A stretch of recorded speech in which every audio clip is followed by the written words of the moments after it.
Marathi industry से एक बड़ी खबर आ रही है कि अदाकारा ऐश्वर्या देशपांडे नहीं रही। उन्होंने महज 25 साल की उम्र में ही दुनिया को अलविदा कह दिया है। बताया जा रहा है कि गोवा में इनकी एक कार हादसे में जान चली गई। कार में इनके साथ शुभम दोगड़े भी मौजूद थे। इनकी भी मौके पर ही मौत हो गई।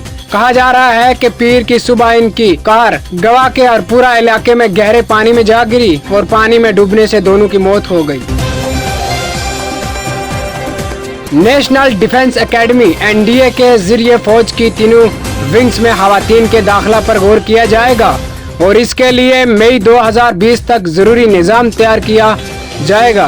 वज़ारत दफ़ा ने सुप्रीम कोर्ट में हलफनामा दायर करके अपना मंसूबा शेयर किया है। ऑल इंडिया मजलिस इत्तेहादुल मुस्लिमीन के सदर और मेंबर पार्लियामेंट असदुद्दीन अवैसी की दिल्ली की सरकारी रहायशगाह पर तोड़फोड़ की खबर है। गैर समाजी अनासर ने रहायशगाह के दाखिली दरवाजे और बाहर खिड़की का एक शीशा तोड़ दिया।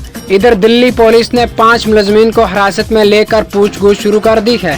जिस वक्त ये वाक़या पेश आया उस वक्त असदुद्दीन अवैसी अपनी सरकारी रहायशगाह में नहीं थे।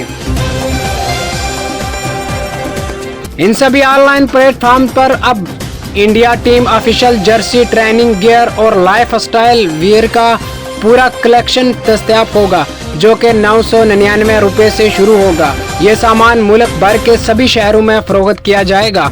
ये पहला मौका है कि टीम इंडिया का ऑफिशियल सामान भारतीय शायकीन को सस्ती कीमत पर वसी पैमाने पर दस्तयाब होगा। पैदल चलने वाले फुटपाथ के लिए कहां दरख्वास्त दी?